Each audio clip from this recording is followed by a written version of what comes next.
on va passer à un autre sujet. Donc, on va passer au sujet du cannabis médical. Comme vous le savez, l'association Apaisée a été...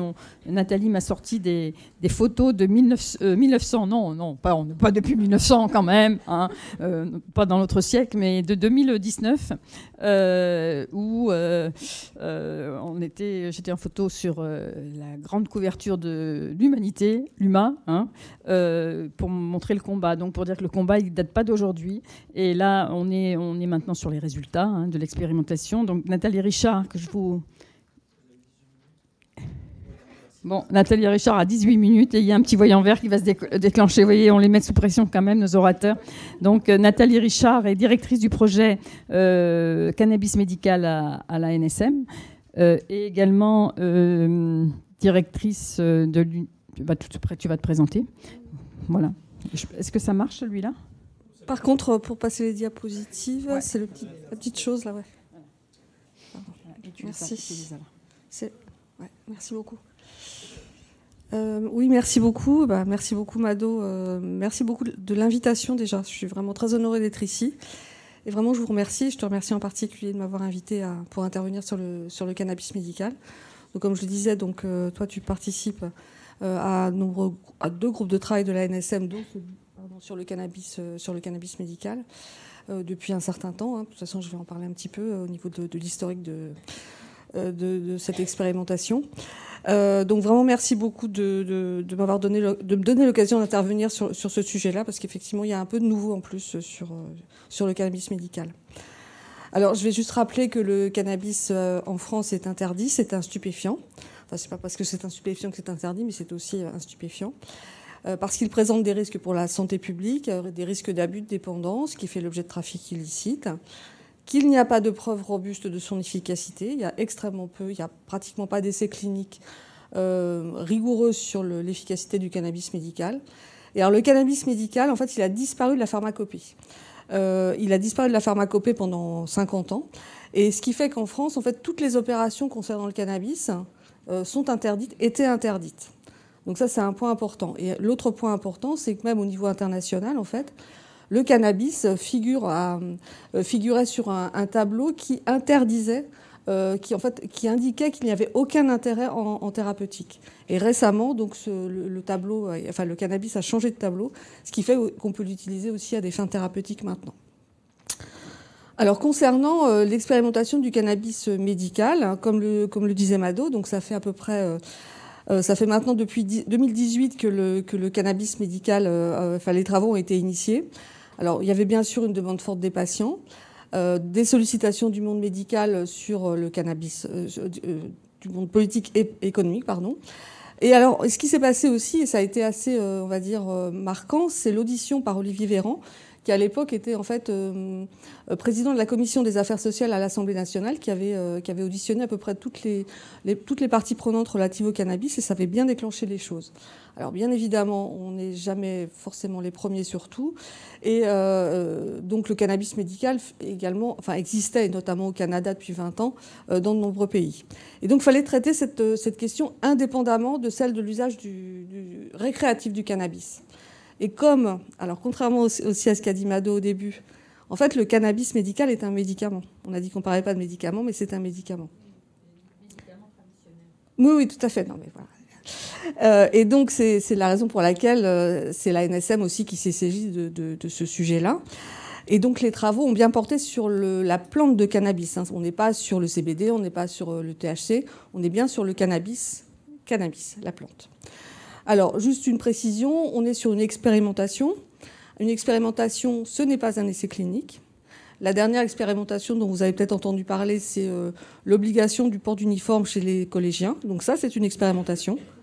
Voilà, donc là, on est dans le même, en fait, un peu dans le même registre. En fait, c'est pour tester une nouvelle politique publique. Alors, les étapes clés de la mise en place de l'expérimentation. Donc ça a commencé donc en 2018. Il y a eu à la suite donc des différentes choses dont je vous ai parlé avant, notamment l'audition par Olivier Véran. On a eu la mise en place au niveau de l'agence d'un certain nombre de comités qui ont réuni des professionnels de santé, des patients, différentes parties prenantes économiques. Également, on a auditionné aussi tous les pays qui avaient déjà mis en place le cannabis médical. Et pour faire très très court, la conclusion, c'est que le cannabis médical n'a pas fait preuve de son efficacité, mais pour certaines pathologies ou certains symptômes, on a un niveau de preuve en fait qui peut être quand même avancé pour le cannabis médical. Et donc également une forte attente des professionnels de santé et des patients. Donc a été mis en place, je vous passe les étapes, on va dire réglementaires, législatives, mais en 2021 donc a été mis en place l'expérimentation du cannabis médical avec la prescription au premier patient, justement en présence d'Olivier Véran à Clermont-Ferrand. Prescription au premier patient inclus dans l'expérimentation du cannabis médical. Et comme je vous le disais avant, donc le cannabis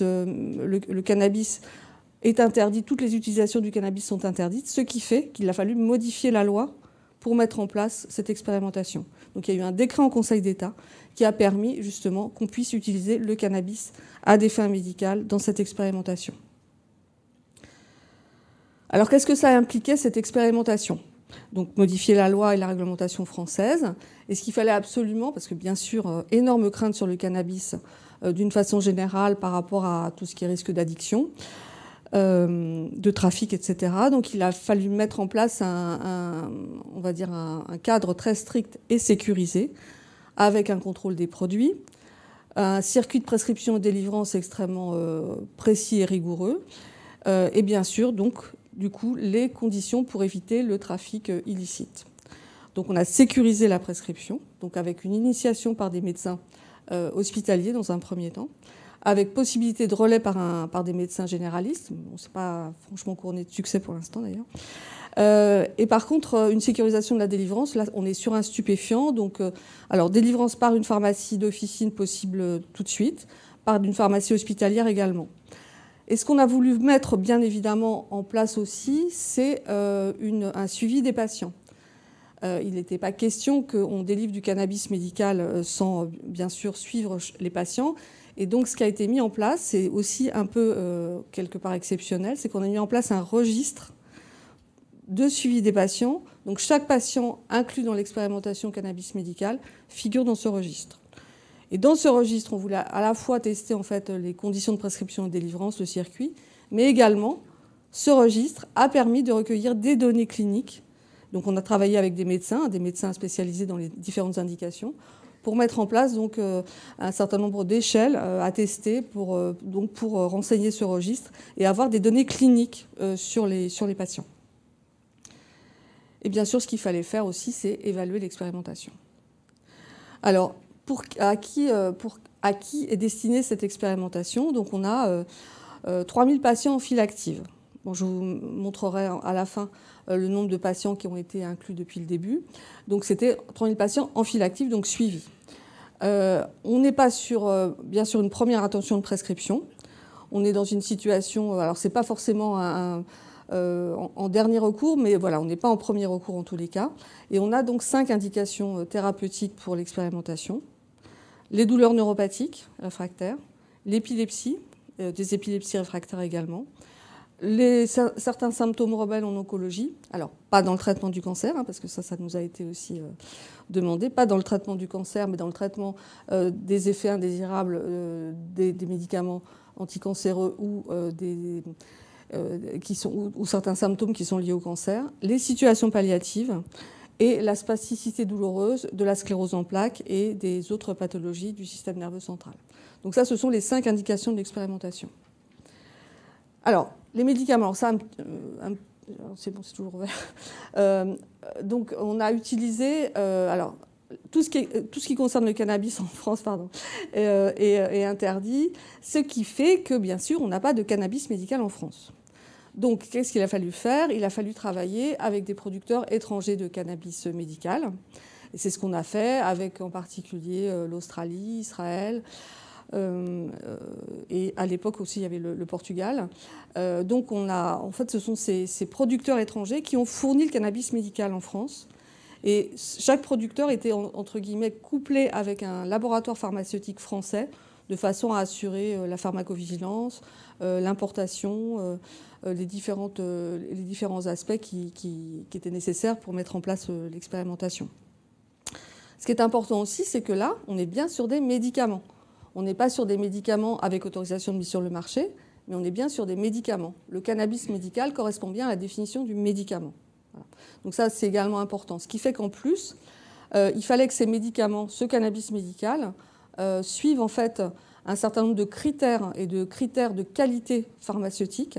Et ces critères ont été contrôlés d'ailleurs par les laboratoires de l'agence, et continuent à l'être d'ailleurs, les produits qui arrivent, ce qui permettait donc d'avoir des taux de THC, de CBD qui étaient bien sûr rigoureux, et de contrôler donc la qualité de ces médicaments. Alors, on parle de cannabis médical, alors on ne parle pas de CBD, enfin si on parle aussi de CBD bien sûr, mais on parle aussi de médicaments qui contiennent du THC, voire que du THC pour certains. On avait deux formes, la forme huile, par voie orale, pas sublinguale, par voie orale, et la forme vaporisée, donc sous forme de sommité fleurie à inhaler, bien sûr, pas à fumer, à inhaler. Donc là, maintenant, c'est plus tellement le cas pour les fleurs séchées, parce qu'en fait, j'en parlerai tout à l'heure, mais pour la suite, il va y avoir a priori que des huiles, en tous les cas, que des formes orales. Donc les objectifs, c'est d'une part d'évaluer la faisabilité et la sécurité du circuit de prescription et de délivrance du cannabis médical. Et comme je l'ai dit, et ça c'était vraiment très important, c'était très important pour les médecins, c'était très important pour les patients, de recueillir des données cliniques sur le cannabis médical, même si on n'est pas sur un essai clinique. Voilà, et bien sûr l'enjeu, c'est la généralisation. Alors maintenant, je vais passer à la deuxième partie, donc sur le bilan de l'expérimentation du cannabis médical. Donc les choses, mine de rien, c'est vrai que ça a commencé en 2018, mais il y a eu beaucoup de choses de faites quand même, et ça a été assez vite, enfin, je crois, sur le cannabis, et ce qui fait qu'il y a eu plusieurs évaluations qui ont déjà été faites sur l'expérimentation. Alors la première année, il y a une première évaluation qui a été faite, avec 3 études. Donc à chaque fois, on demande en fait à un prestataire de faire cette étude-là, à partir notamment des données du registre RECAN qui a permis de recueillir tous les éléments sur les patients, et donc qui a permis à la fois de recueillir des données sur l'efficacité et également sur, bien sûr, la sécurité et les effets indésirables du cannabis médical. Donc là, en résumé, je préciserai après, on a un bilan positif avec une efficacité sur toutes les indications, avec peu d'implication des médecins généralistes, j'en parlerai également après. En termes de pharmacovigilance et d'addictovigilance, alors ce qu'on craignait sur les patients, sur le détournement du cannabis médical de l'expérimentation n'a pas eu lieu, c'est-à-dire qu'on n'a pas eu de détournement des produits de l'expérimentation vers le circuit illicite. Par contre, bien sûr, il y a eu des effets indésirables, il y a eu des effets indésirables qui sont classiques en fait pour le cannabis, avec des effets indésirables neurologiques, digestifs. Alors ça, c'était plus lié aux huiles. On a eu peu de cas graves. Alors, un point important aussi, c'est que dans le cadre de l'expérimentation, contrairement à la pharmacovigilance classique, à chaque fois, en fait, il y avait un renseignement du médecin sur les effets indésirables. Ce n'était pas de la notification spontanée, en fait, ce n'était pas uniquement du déclaratif, c'était vraiment provoqué. Voilà, donc ça c'est un point important. Et juste un point aussi sur une enquête qui a été faite au bout de la première année de l'expérimentation, c'est une enquête chez les patients de l'expérimentation, donc qui a été faite par l'Institut Via Voice, et qui a montré en fait que donc il y a eu un taux de réponse très important, une implication vraiment importante de plus de 40%, visiblement c'est beaucoup pour ce type de sondage, avec les patients qui étaient uniquement les patients inclus dans l'expérimentation, y compris ceux qui avaient arrêté. Et en fait, on a eu 93% des patients de l'expérimentation qui ont indiqué donc déjà que ça s'était bien passé pour eux dans l'expérimentation, ce qui était déjà un point important, et également indiquaient qu'ils étaient favorables à la généralisation du cannabis médical. Alors, concernant les données d'efficacité, donc, dans le registre, donc, il y avait un certain nombre d'échelles d'évaluation qui étaient indiquées, donc d'évaluation clinique des patients. Et donc, on a donc ces données d'efficacité étaient renseignées par les médecins à chaque consultation, et donc avec des scores d'échelle d'efficacité. Donc ces scores avaient été sélectionnés par les médecins avec qui on avait travaillé pour l'expérimentation. Et donc c'était des échelles qui étaient validées, bien évidemment. Et ensuite, les résultats ont été validés donc toujours dans le cadre de l'évaluation par par IQVIA, par des experts indépendants, où en fait il y avait également des médecins qui validaient les résultats des données qui étaient de l'expérimentation. Alors, d'abord, l'évaluation de la première année. Donc là, première étape, les patients inclus au 31 mars 2022. À ce moment-là, on avait 1450 patients qui étaient inclus dans l'expérimentation, avec une majorité, et ça se conserve tout le long de l'expérimentation, une majorité de patients traités pour douleurs neuropathiques, avec 739 patients traités pour douleurs neuropathiques. Et on avait toujours 1036 patients à ce moment-là qui étaient inclus. Et bien sûr, des patients qui étaient sortis, donc c'est toujours, c'est quelque chose on va dire, d'habituel, pour des effets indésirables, on va dire à part égale pour inefficacité. Des décès importants, notamment dans les soins palliatifs, voilà, avec 61% des patients qui étaient sortis pour décès. Voilà, donc on avait donc une majorité de patients traités pour les douleurs neuropathiques. On avait à peu près la moitié de femmes, avec un âge moyen de 51 ans. Et donc là, ce qu'on voyait, c'est qu'à l'initiation, donc, on avait une utilisation du CBD dominant. Et là, on va voir par la suite en fait, que le CBD seul n'est pas forcément idéal, en fait, en particulier pour le traitement des douleurs. Donc on va essayer de réajuster un peu le tir de ce côté-là. Alors voilà, donc ça, c'est les données d'efficacité concernant les douleurs neuropathiques pour la première année. Donc, je suis pas une experte dans tout ce qui est échelle d'évaluation, mais en tous les cas, voilà, sur l'échelle, sur un certain nombre de critères, sur un certain nombre d'échelles, on avait vraiment donc des patients qui étaient atteints de douleurs neuropathiques, avec un DN4 supérieur à 7 pour 98% des patients, et donc on avait une évaluation de l'état de santé des patients par l'échelle visuelle analogique, etc., qui était donc de 44 sur 100 à l'initiation et qui est passé à moins 30% entre M0 et M6. Entre M0 et M6. Et avec une augmentation la plus marquée entre M0 et M3, une augmentation de 21%, avec un score qui est passé à 54 sur 100. Et un maintien à 58 sur 100 à M6. Deuxième échelle catégorielle de la douleur, on a une diminution du taux de déclaration de douleur forte ou insupportable de 81% à M0 à 30% à M3. Également, donc, une amélioration aussi sur les deux derniers critères, avec une efficacité en tous les cas qui a été relevée avec ces différentes échelles. Donc ça, c'est factuel, c'est la réalité. Et ça a été mesuré chez tous les patients de l'expérimentation. Qui étaient atteints de douleurs neuropathiques.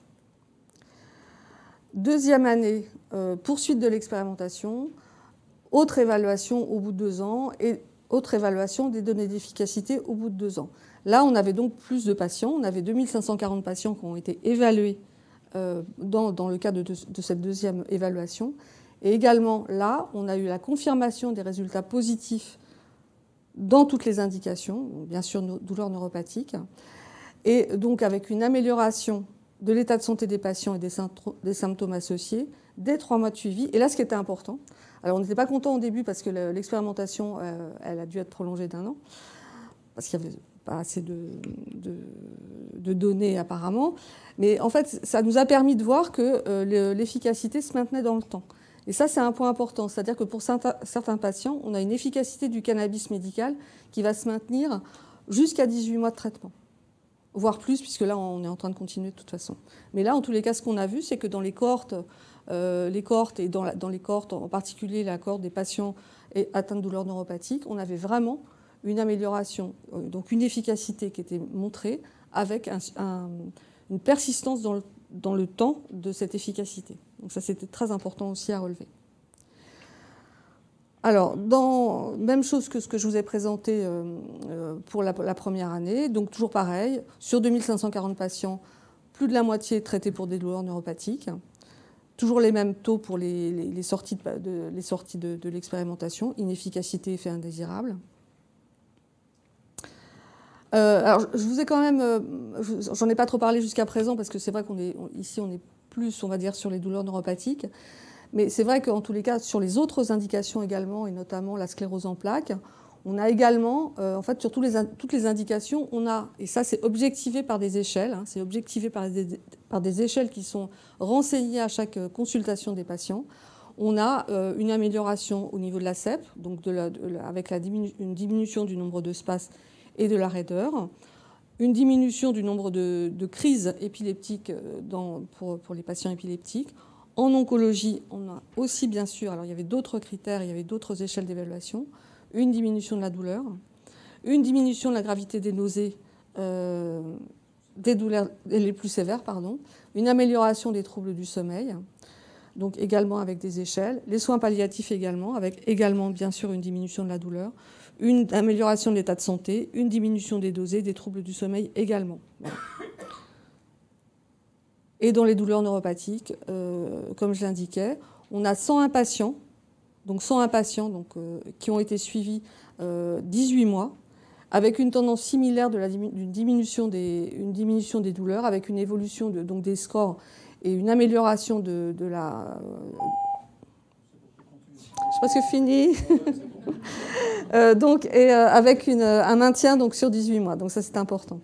Et également, pour l'échelle catégorielle de la douleur, une amélioration significative de la douleur pour l'ensemble des patients, et avec 19% des patients qui disent à M0 qui déclaraient une douleur insupportable, et ce taux baisse à 1% à 12 mois de suivi. Donc ça également, une échelle importante. Je ne sais pas ce que fini, de toute façon. Les données de sécurité, même chose, pas de surprise. Effet neurologique, ça c'est clair. Peut-être une augmentation du risque suicidaire qu'on avait relevé par contre, et qu'on va peut-être faire apparaître dans un certain nombre de documents pour la suite. Mais aucun cas d'abus et de dépendance rapporté, ça c'était important. On a eu des cas de sevrage pour des arrêts par exemple avec du THC, mais il n'y a pas eu en tous les cas de détournement d'usage du cannabis médical. Alors voilà, donc là c'est la fin de l'expérimentation. Le 26 mars 2024, l'expérimentation va s'arrêter. Enfin pas tout à fait quand même. Aujourd'hui, donc ça c'était les chiffres d'hier, ou d'avant-hier, on a inclus dans l'expérimentation 3178 patients depuis le début. Ce qu'on voit, c'est que l'indication douleur représente à peu près 60% des indications de l'expérimentation, ça c'est important, suivi de la sclérose en plaques. On a bien sûr eu des arrêts de traitement. Et actuellement, le nombre de patients qui sont suivis dans l'expérimentation est de 1939. Donc on a 1939 patients qui bénéficient encore aujourd'hui de cannabis médical. Et donc, bien sûr, qui vont continuer à être traités. Les professionnels de santé, je vais passer rapidement, mais en fait, on a une implication très importante, notamment hospitalière, des professionnels de santé dans les services douleurs en particulier, mais dans tous les services qui étaient volontaires pour prescrire du cannabis médical. Le hic, on va dire, sur l'expérimentation, c'est la faible participation de la médecine générale et le relais en ville par les médecins. Ça, c'est un point important. Par contre, à contrario, les pharmaciens et les pharmaciens d'officine ont vraiment énormément participé à l'expérimentation et à la délivrance, alors même que ça pouvait être un peu parfois compliqué. Voilà, donc ça, c'est un point important également.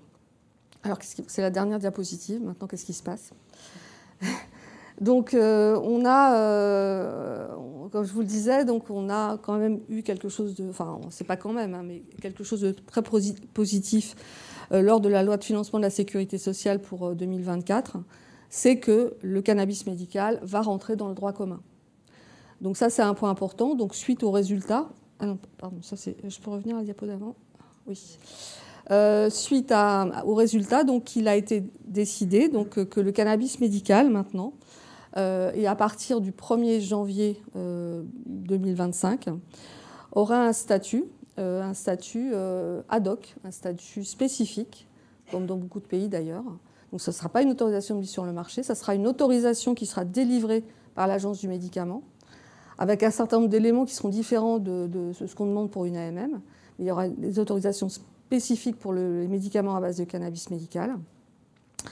Et donc ce statut ad hoc, donc a priori, sera valable 5 ans renouvelable. Le but étant bien sûr d'arriver à l'AMM, mais en attendant, c'est vrai que donc, ce statut-là a été donc, presque gravé dans le marbre par la loi de financement de la sécurité sociale en décembre. Et donc il y aura bien un statut pour le cannabis médical et des médicaments à base de cannabis médical. Alors toutes les conditions après de prescription de délivrance, ça sera bien sûr affiné. Il y a beaucoup de choses qui vont être aussi définies par l'agence, et notamment les conditions de suivi des patients. Mais en tous les cas, voilà. Donc on aura des médicaments avec des autorisations spécifiques pour les médicaments à base de cannabis médical. Et donc concernant les patients qui sont actuellement dans l'expérimentation, donc l'expérimentation, bien évidemment, va continuer entre guillemets. Donc les patients qui sont encore traités, enfin qui ont été inclus avant le 26 mars, continueront à être traités par cannabis médical. On est en train de déterminer, donc normalement avec les mêmes produits, enfin les mêmes médicaments en dehors des fleurs. Voilà. Et donc là, ça sera une période transitoire jusqu'à temps qu'arrivent ces autorisations pour les médicaments à base de cannabis. Voilà. Donc on est parti sur la généralisation. Voilà. Merci.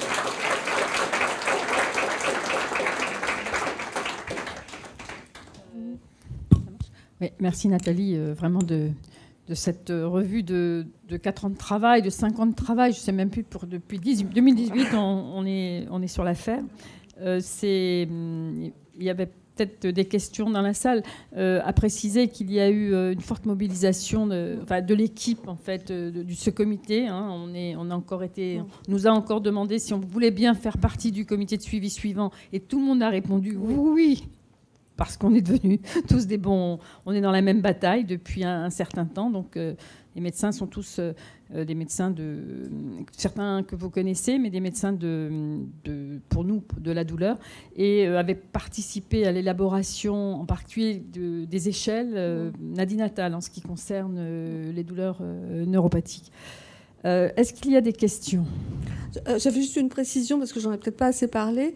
Mais en fait, ce qui a été fait aussi pour l'expérimentation, c'est une formation qui a été mise en place par l'ANSM et qui est obligatoire pour l'expérimentation du cannabis médical et qui a été faite notamment avec des médecins à l'époque, donc c'était il y a 3 ans, avec des médecins canadiens.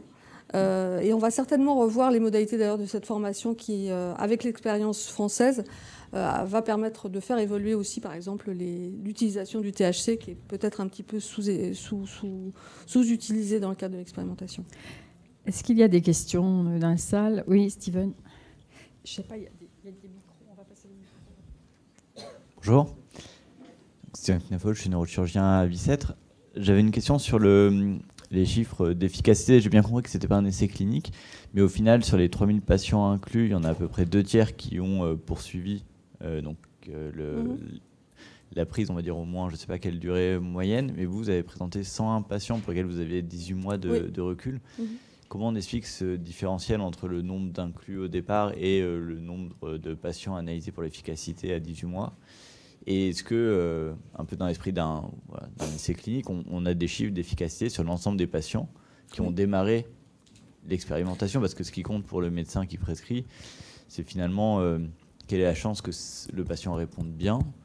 Au bout de combien de temps, s'il n'y a pas de réponse, il faut arrêter ? Et parce que là, finalement, les chiffres d'efficacité que vous donnez, ils concernent un petit nombre de patients. On n'a pas d'image globale sur l'ensemble des patients inclus au départ.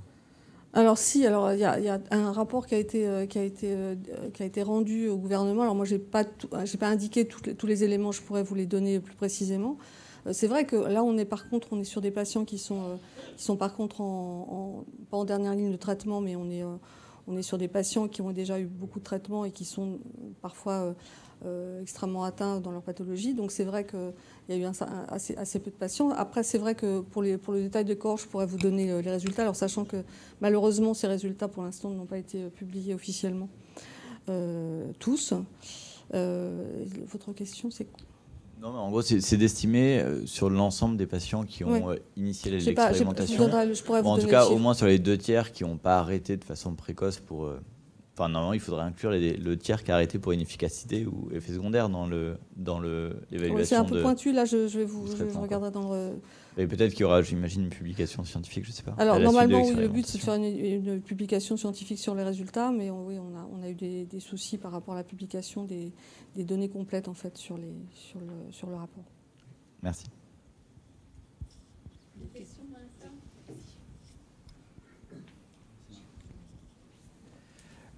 Oui, bonjour. Je voulais savoir si, au niveau du traitement, est-ce que c'est un traitement quotidien et quelle est la durée de l'efficacité du traitement? Par ailleurs, si c'est un traitement quotidien, est-ce que le risque de dépendance serait par exemple plus grand que par rapport au tramadol? Et autre question, vous avez parlé du détournement du produit, mais de quel type de détournement vous parlez? Est-ce que c'est un détournement, disons, on peut dire financier, ou un détournement du produit en le transformant et en rendant la nature du produit bien plus forte qu'elle ne l'est au départ. Voilà. Alors c'est plus simplement, on a actuellement, et j'en parlais tout à l'heure, par exemple aussi pour le tramadol et d'autres opiacés, ce qu'on entend par détournement, c'est l'utilisation détournée, on va dire, plus à des fins médicales, mais effectivement à des fins de défonce, si je puis dire, du cannabis. Et donc le cannabis est un stupéfiant qui peut être effectivement donner lieu à des abus, et ça c'est bien connu pour le cannabis. Ce qu'on craignait, c'est que par exemple, il y ait une revente du cannabis obtenu par ordonnance, par des patients qui le revendraient dans la rue, enfin voilà, des choses comme ça.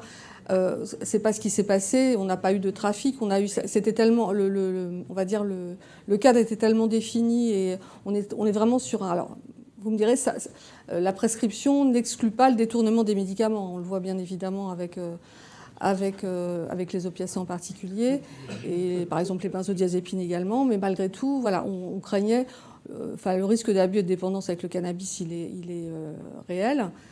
Il n'y a pas eu d'utilisation détournée par les patients qui ont effectivement été revendre leur traitement. Voilà, c'est ce qu'on... En tous les cas, on n'en a pas eu vent. Après, voilà, donc ça, c'est quelque chose qui est surveillé. On a des centres d'évaluation et d'information sur la pharmacodépendance qui évaluent ce type de risque. On n'a pas eu de cas qui ont été remontés de ce côté-là. Voilà, on a eu des patients qui ont utilisé, on va dire, le cannabis à des fins comme un médicament, justement. Et alors, pour répondre à la première question, oui, le traitement est quotidien. Le traitement est quotidien, que ça soit pour le THC, le CBD, parce que donc souvent on commence donc une initiation par du CBD. Après, il peut y avoir ou pas d'ailleurs du THC, mais le traitement est quotidien et plusieurs fois par jour même. Ça c'est clair. Pour les questions plus médicales, il y a Nicolas Autier qui intervient cet après-midi sur un autre sujet, mais on se permettra de le lui poser puisque Nicolas a été président du comité scientifique de la NSM. Oui, sur la fréquence, la fréquence, c'est bon, c'est plusieurs fois par jour, ça c'est très clair. Hein. Donc c'est un traitement chronique, c'est un traitement donc avec une phase de titration, avec une augmentation des posologies. Bien sûr que c'est un traitement quotidien et voire plusieurs fois par jour. Donc ça c'est très clair. Hein. Il n'y a pas de souci de ce côté-là. Juste une toute petite remarque bienveillante sur la présentation. Habituellement, quand on présente des chiffres sur des évolutions de douleur, on va de la douleur la plus élevée vers la douleur la moins élevée. Et là, dans vos chiffres, c'est présenté à l'envers, et donc on a l'impression au contraire que le cannabis augmente la douleur, ce qui bien sûr n'est pas le but. Je suis désolée. Je suis désolée. Je vous disais que j'étais pas spécialement spécialiste des... Parce qu'au début, quand on lit les chiffres, on a l'impression que la douleur augmente. On se dit, mais non... D'accord, je suis désolée. Ok. Oui. Moi, j'ai une question. Attendez, il y a un micro parce que c'est enregistré. Bonjour, moi j'ai une question toute bête, c'est par rapport au permis de conduire en fait. Parce que du coup, on sait que le THC, c'est aujourd'hui une substance interdite si on se fait contrôler par la police et qui reste aussi assez longtemps dans le sang. Et donc je veux voir si il y aura forcément peut-être des aménagements ou des choses comme ça, et même professionnellement, si on sait que dans certains types de métiers, il faut quand même, il y a des visites médicales et le THC est une substance interdite. Donc est-ce que les réglementations vont évoluer là-dessus ? Alors non, c'est-à-dire que pour être très cash, d'emblée pour l'expérimentation, la conduite automobile a été interdite et contre-indiquée, ce qui a posé des problèmes, en particulier d'ailleurs chez les patients, notamment les blessés médulaires et les patients atteints de spasticité hors sclérose en plaques en particulier. Ça a été vraiment sur cette population-là où ça a posé le plus de problèmes. Non, la conduite est interdite avec le cannabis médical. Alors, comment dire, il est possiblement... l'évolution vers une autorisation de conduite avec du cannabis, ça c'est quelque chose qu'il faudra bien surveiller pour l'avenir, sachant que par exemple dans certains pays, l'autorisation il y a une autorisation de conduire pour le cannabis avec du cannabis médical, et par contre il y a une espèce d'auto-évaluation par le patient en début de traitement, par le patient, et c'est vrai qu'au moment de la titration par exemple, il n'est pas autorisé, la conduite automobile est interdite.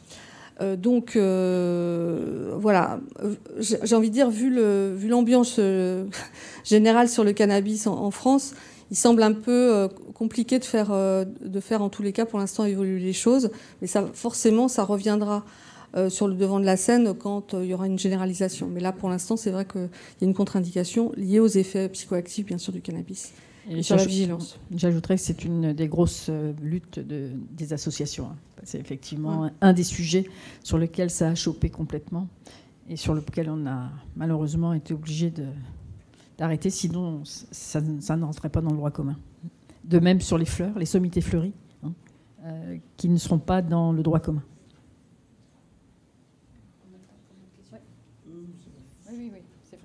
Bonjour, j'ai oublié tout à l'heure de vous poser la question si cette thérapeutique est prise en charge par la Sécu. Et, oui. Et est-ce que le dosage est personnalisé ?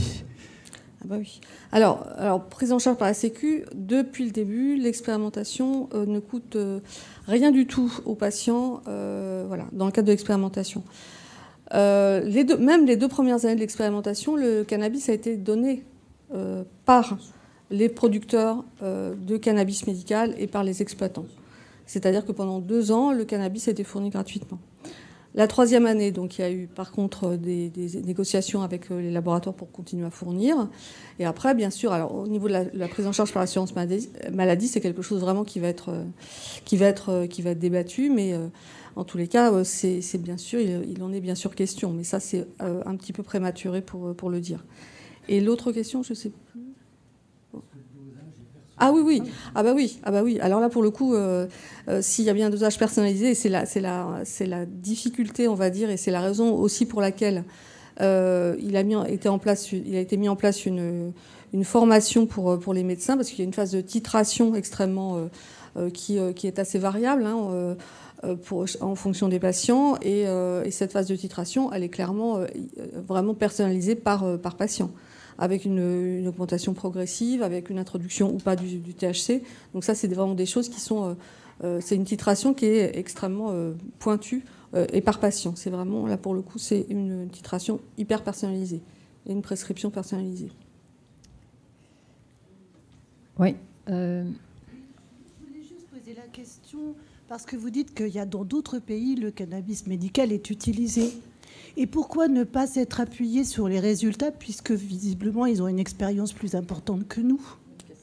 Alors, c'est ce qu'on a fait. C'est ce qui a été. Alors, par contre, dans aucun autre pays dans le monde, il n'y a de médicaments. Alors, vous allez me dire Sativex et Epidiolex, mais là, on est sur des médicaments avec du CBD et du THC isolés.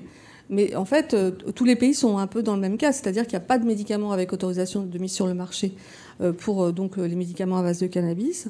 On s'est bien sûr appuyé sur les données, mais c'était pas suffisant. Et alors, par contre, on a servi d'exemple à l'Espagne, par exemple, qui a mis en place une expérimentation récemment sur l'usage médical du cannabis. Et bien évidemment qu'on s'est aussi appuyé sur les données des autres pays, et c'est ce qui a permis justement de mettre en place l'expérimentation.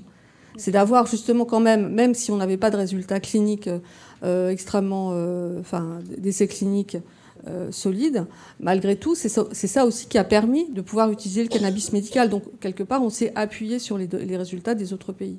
Mais il n'y a aucun pays en Europe où on a un cannabis médical qui a une autorisation de mise sur le marché en tous les cas. D'accord. Aucun pays dans le monde. Avec autorisation de mise sur le marché, non. Il y a des statuts. Il y a des statuts particuliers dans différents pays européens. Au Canada, c'est extrêmement développé. Je parle du cannabis médical aussi.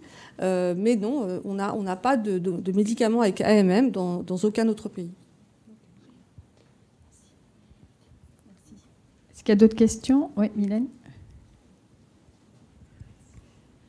Là, vous parlez du cannabis thérapeutique sous forme d'huile, mais pour l'expérimentation, il y a d'autres choses. Il y a des fleurs séchées. Oui, c'est ce que je l'ai indiqué. En fait, dans l'expérimentation, il y a eu effectivement l'utilisation aussi, donc dans les accès douloureux, aigus. Ont été utilisées les sommités fleuries de cannabis, donc les fleurs séchées, qui étaient inhalées. Donc en plus, traitement de fond par huile avec ajout possible donc d'inhalation de fleurs séchées pour les accès douloureux, également pour la spasticité douloureuse. Et donc, alors ces fleurs l'utilisation des fleurs a été assez quand même limitée pendant l'expérimentation, puisqu'on a à peu près eu 20% des patients qui ont utilisé des fleurs de cannabis dans l'expérimentation. Et c'est vrai que maintenant, et pour la suite, en tous les cas pour l'instant, les fleurs ne seront plus utilisées à la fois dans la phase transitoire donc de 2024 et a priori non plus, pas pour la suite. Mais bon, ça, les choses ont tellement été changées. Il y a tellement eu de rebondissements sur le cannabis médical qu'on ne sait pas ce qui va se passer. Mais à ce stade, on en est uniquement à des formes orales. Alors après, ce qu'on cherche aussi à avoir, ce sont des formes à inhaler qui ne sont pas des fleurs, qui sont par exemple des extraits qui sont de cannabis, où on enlève par exemple les cires, la chlorophylle, etc., et qui peuvent donner lieu à des produits à inhaler, mais qui ne sont pas des fleurs. Et effectivement, à l'heure actuelle, on est en train de travailler, mais bon, on ne peut pas non plus dévoiler les négociations qui sont en cours, mais il y a des sociétés en France qui travaillent sur d'autres formes qui permettraient les formes rapides, sublinguales, les sprays, les choses comme ça. Et autant les sommités fleuries ont été retirées d'emblée par le législateur, autant là-dessus, il peut y avoir des développements. Il y a des sociétés en France qui travaillent énormément là-dessus. Juste avant qu'on oublie, il y a un livre qui vient de sortir, c'est Nicolas Autier, qu'on dira cet après-midi, qui l'a sorti, qui s'appelle le Cannabis pour les nuls. Donc on vous le recommande. Il se retrouve dans toutes les bonnes librairies apparemment, et sur des sites internet aussi. Et là, vous aurez beaucoup de renseignements.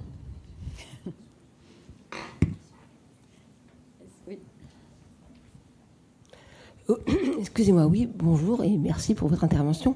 En fait, moi, j'aurais deux questions.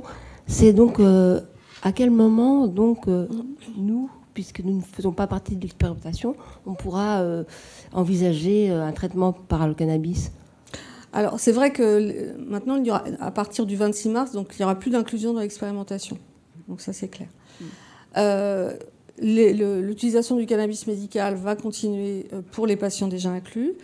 Et a priori, si les choses marchent comme elles doivent marcher, à partir de la mise, pas la mise sur le marché du coup, mais des autorisations à partir de la délivrance d'autorisation pour les médicaments à base de cannabis, a priori, il doit y avoir une prescription possible, hors expérimentation, donc après, pour les patients, après évaluation par les médecins du cannabis médical. Donc dans certaines indications, par contre les indications pour l'instant sont celles de l'expérimentation a priori, elles seront même définies par arrêté ministériel, donc avec toujours les mêmes indications. Donc a priori normalement, mais ça on va le définir cette année, quel sera le circuit pour avoir accès au cannabis médical pour des patients en dehors de l'expérimentation. Mais par contre, ça ne sera pas avant 2025. D'accord. Pour les nouveaux patients. D'accord. Et donc, parce que en ce qui me concerne, je suis suivie à Ambroise Paré. Et j'ai évoqué ce genre de traitement parce que je suis traitée depuis très longtemps, et, donc avec mon médecin, et j'ai notamment beaucoup de spasticité. Donc j'ai uniquement chiari. Et donc mon médecin m'a dit que c'était pas efficace sur la spasticité en dehors des cas de sclérose en plaques. Non, c'est pas le cas. Alors là, si vous voulez, c'est vraiment pour le chiari. Oui, mais voilà. Là, je suis pas médecin. Je pense que c'est effectivement au médecin de définir quelle est la bonne indication, et si vous correspondez à l'indication où le cannabis médical peut intervenir. C'est vrai que là, on est vraiment les indications définies, parce qu'en fait, pourquoi ces indications étaient définies comme ça, c'est que c'était pour ces indications-là qu'on avait quand même malgré tout le plus de données cliniques, et notamment donc de la spasticité, de la sclérose en plaques et des autres pathologies du système nerveux central, du coup. Mais voilà. Mais c'est vrai qu'après, c'est vraiment au médecin de définir clairement, en fonction de son patient, si le cannabis médical peut être adapté ou pas. Mais là, je ne peux pas vous en dire plus. Mais je pense que c'est pareil. D'autres questions dans la salle? Oui, oui, allez-y. Oui. Vas-y. Mais dans ce cas, seuls les centres antidouleurs seront habilités? Non. Non. On parle là on a pas mal parlé de douleurs neuropathiques, mais il y a d'autres indications. Hein, donc la sclérose en plaques, épilepsie, soins palliatifs et cancérologie. Mais ma question, c'est est-ce que seuls les centres antidouleurs sont habilités à prescrire ça, ou également les médecins généralistes, tout simplement? Alors, a priori, le schéma qui va être regardé pour la suite, c'est le schéma de l'expérimentation. Donc la primo-prescription, a priori, devrait se faire à l'hôpital, donc par des centres volontaires et habilités. Donc effectivement, ces centres, les centres antidouleurs, notamment pour la douleur. Par contre, le relais de prescription pourra être fait par un médecin généraliste. Okay. La primo-prescription sera à l'hôpital et le relais pourra se faire. Ah, ok, j'ai compris. Merci beaucoup. Oui, Jérôme. Pardon, excusez-moi. Il y a une question après derrière. Jérôme. Oui, bonjour. J'aurais voulu savoir si dans le cadre du protocole qui a été mis en place, il y a eu un suivi biologique des patients, j'entends par biologique, des analyses sanguines régulières qui pourraient éventuellement exclure ou inclure une éventuelle toxicité de la molécule sur le foie, les reins ou les intestins. Alors, il n'y avait pas, en fait, dans le protocole d'analyse biologique. Après, c'est au médecin. Si le médecin le souhaitait, il pouvait tout à fait, bien sûr, prescrire des analyses biologiques. Mais si vous voulez, en tous les cas, en termes d'effets indésirables et de toxicité, on a quand même un profil de risque sur le cannabis qui est connu depuis quand même... alors, je parle du cannabis médical, mais je parle aussi du cannabis. C'est-à-dire que, concernant les effets indésirables, de toute façon, les médecins pouvaient déclarer les effets indésirables. Après, si un médecin veut demander une analyse biologique particulière, il le peut. Mais en termes, on va dire, de profil de risque du cannabis, on va dire, on n'est pas complètement dans l'inconnu quand même. Donc, c'est-à-dire que là, on a eu un suivi extrêmement, on va dire, pointu de tous les effets indésirables pour les patients de l'expérimentation. Les médecins, normalement, ont remonté tous les effets indésirables relatifs à l'utilisation du cannabis médical. Donc voilà, c'est quelque chose qui est fait dans un cadre de surveillance normale pour un patient, mais il n'y a pas eu spécifiquement, en tous les cas, dans le protocole de l'expérimentation, de prescription d'analyse particulière. D'accord, merci. Donc moi je me posais une question, c'est par rapport à l'opposition qui est faite entre l'utilisation des fleurs, donc qui contiennent des centaines de cannabinoïdes, et le strict THC CBD sur lequel on se focalise. Est-ce qu'on a des informations sur l'un contre l'autre, ou est-ce que c'est des choses qui sont mélangées et encore pas très bien investiguées, on va dire? C'est exactement ça. C'est-à-dire que c'est vrai qu'on parle d'effets d'entourage pour le cannabis, où justement on n'aurait pas uniquement les deux molécules qui interviendraient dans l'efficacité du cannabis. Ça, c'est assez peu documenté. Voilà. Mais par contre, c'est vrai qu'en tous les cas, dans le cadre du cannabis médical, on est bien sur du cannabis avec les autres composants que le THC et le CBD. Mais c'est vrai que, on va dire, l'efficacité de l'effet d'entourage sur les symptômes et au niveau clinique, c'est pas quelque chose qui est encore, on va dire, extrêmement tranché. Enfin, ouais, c'est ça. Donc, par contre, là, on est vraiment sur... là, pour le coup, dans l'expérimentation, on était vraiment sur ce type de produit-là, avec, on va dire, un spectre complet, avec tous les produits qui composent le cannabis médical. D'accord, ok. Merci. Y a-t-il d'autres questions? Est-ce qu'il y a des questions en ligne? Non? Oui, Gérard. Gwen, attends, Gwen te donne. C'est pas tout à fait une question. Je souhaite revenir un instant sur la première présentation de ce matin. On a réalisé un flyer qui est un résumé en 2 pages du livre Vivre avec. Je voulais simplement témoigner et indiquer que ce flyer, au moins par l'utilisation que j'ai eue, a des impacts très forts auprès du corps médical, auprès d'autres associations de patients qui se posent la même question du coup, et auprès de certaines entités de l'administration, je vais dire ministère de la Santé et autres, Neurosphinx par exemple, qui a trouvé ce résultat, simplement ce résumé apportant beaucoup d'informations très rapidement et très concrètement, de manière concise. Je te remercie Gérard de préciser ça. Effectivement, le livre de 80 pages est parfois un peu long à lire, mais nous avons un résumé, donc on peut remercier Frédéric qui a beaucoup travaillé là-dessus, sur ce document. Et remercier, même si elle n'est pas là et que certains aimeraient bien la connaître, notre graphiste qui continue de nous faire des illustrations assez exceptionnelles dans le cadre de notre association. Effectivement, on continue chez APZ de sortir en permanence des nouveaux documents. Là, vous avez sur vos chaises des flyers. Ce sont les derniers que vous voyez, puisqu'ils vont être changés dans peu de temps. Et nous réfléchissons en particulier, suite aux réflexions qu'on a eues quand on avait fait ce webinaire offert par Neurosphinx. Je crois que Célia n'est pas arrivée encore. Célia Crétol, elle sera là tout à l'heure avec nous. Et vraiment, je tiendrai à vous la présenter dans notre partenariat, comme avec Semavem, est important. Le webinaire que nous avions eu, on nous a fait la réflexion qu'on parlait peu des enfants. Et donc, on va développer aussi, et on parlera de ça cet après-midi, des flyers aussi spécifiquement pour la partie pédiatrique. Voilà, mais merci Gérard, parce qu'on est une équipe, on me voit souvent moins sur APZ, mais on a une belle équipe qui travaille beaucoup, qui est sur tous les fronts. On a des équipes, des teams, ce qu'on appelle, sur les différents sujets. Et cet après-midi, vous verrez d'ailleurs des patients qui interviennent, eux, sur leurs travaux qu'ils font par eux-mêmes, puisque, comme je disais ce matin, la douleur, c'est pas qu'une affaire de médecins, c'est pas qu'une affaire de la NSM, c'est aussi une affaire de patients et de toutes les personnes qui peuvent les entourer, d'aidants aussi. Et c'est pour ça qu'on a donné la parole aujourd'hui à tous les personnes qui peuvent être concernées par la douleur.